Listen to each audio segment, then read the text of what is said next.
प्रयागराज महाकुंभ के पहले अमृत स्नान पर मॉडल और एक्ट्रेस हर्षा रिचारिया को शामिल कराए जाने और भगवा पहनाकर शाही रथ पर बिठाए जाने का मामला लगातार तूल पकड़ता जा रहा है। और इस मुद्दे पर हमारे साथ बात करने के लिए शाम्भवी पीठाधीश्वर स्वामी आनंद स्वरूप जी महाराज हैं। महाराज जी, जिस तरीके से आपने देखा होगा तस्वीरें सामने आई हैं, जो महामंडलेश्वर का रथ है उस पर एक मॉडल एक एक्ट्रेस को बिठाया गया जो है और शाही स्नान कराया गया।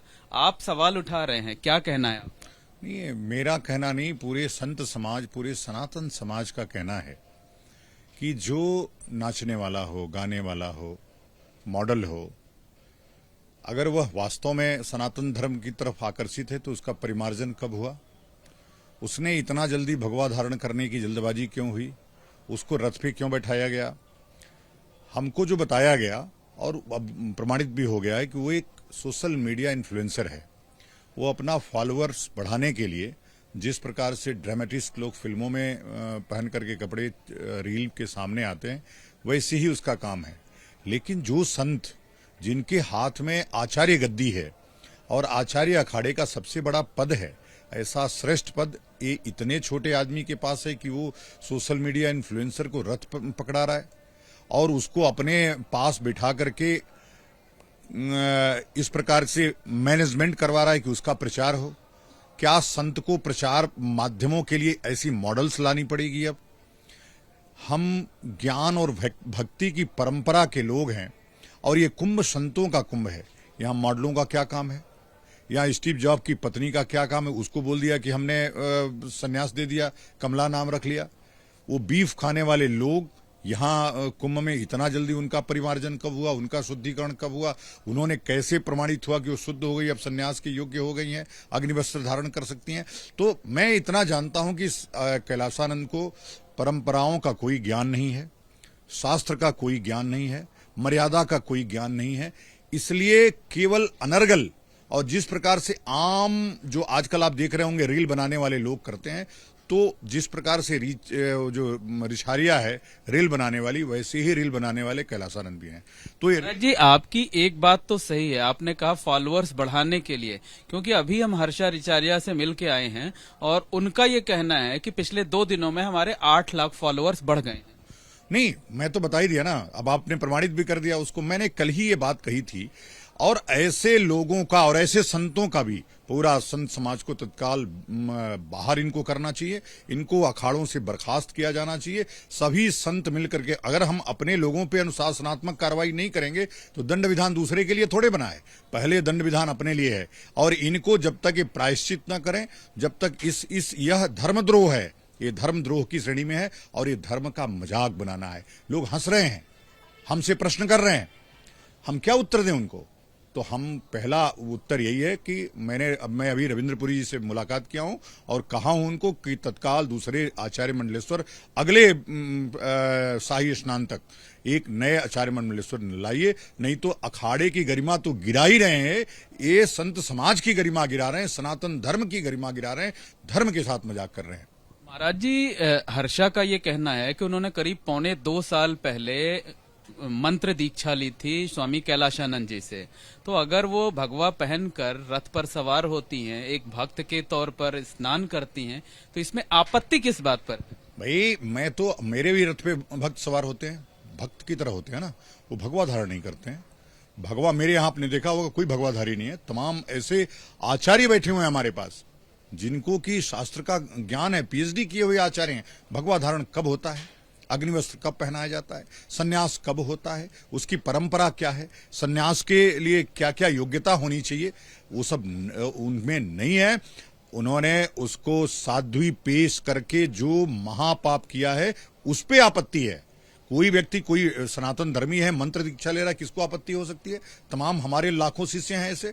लेकिन मंत्र दीक्षा लेकर के उसका आडंबर बनाना, साध्वी के रूप में अपने आप को पेश करना, भगवा वस्त्र पहनना, पूरा मीडिया को लेकर के दौड़ाना। मीडिया को तो मसाला चाहिए, तो ये पूरा मसाला पहले से 1 महीना पहले से तैयारी इसकी चल रही थी।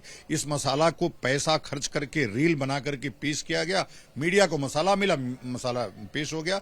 तो ये दोनों रील बनाने वाले हैं, ये हर्षा रिछारिया भी वही है और कैलासानंद भी रील बनाने वाले हैं। ये रील के बाबा हैं, रियल के बाबा नहीं है।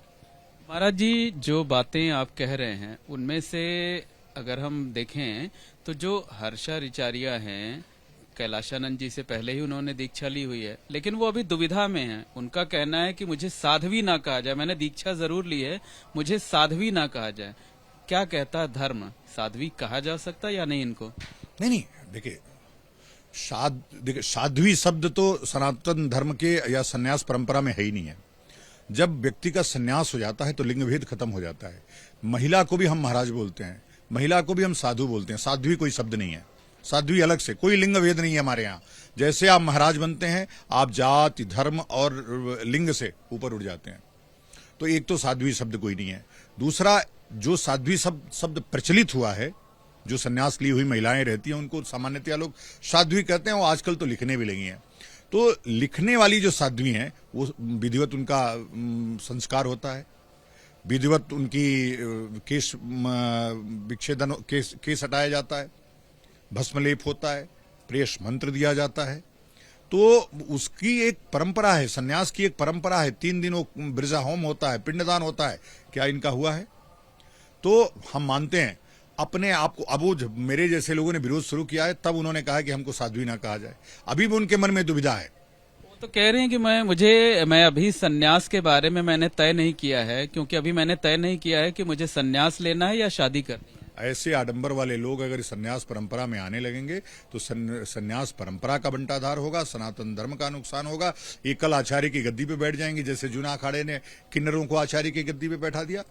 आज सन्यासी के लिए और आचार्य के लिए ये आवश्यक है कि सर्वांग संपन्न व्यक्ति होना चाहिए। तो जो नपुंसक है वो सर्वांग संपन्न कैसे है? उसको आपने पैसे के लिए आचार्य की गद्दी पे बैठा दिया। एक तो महापाप हो ही रहा था, अब दूसरा मॉडल ला करके, विदेशी बीफ खाने वाली औरतों को ला करके आप सनातन धर्म का जिस प्रकार का मजाक उड़ा रहे हैं, ये कुंभ के लोग और सनातन धर्म आपको कभी माफ नहीं करेगा।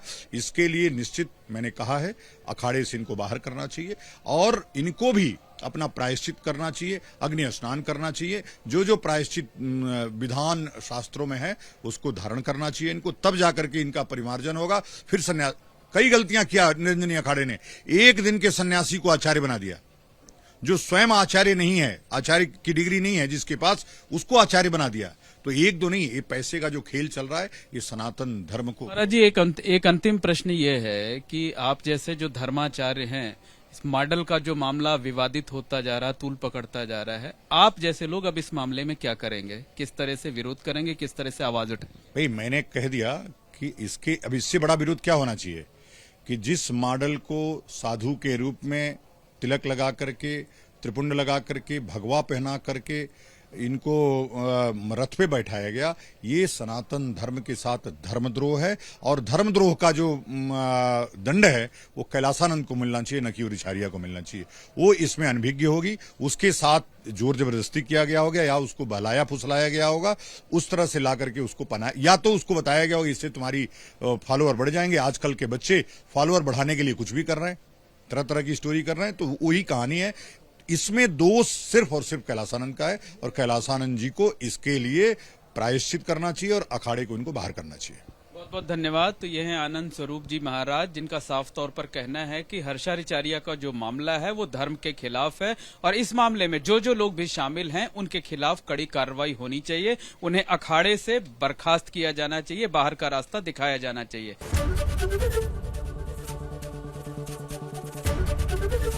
एबीपी गंगा, खबर आपकी, जुबान आपकी।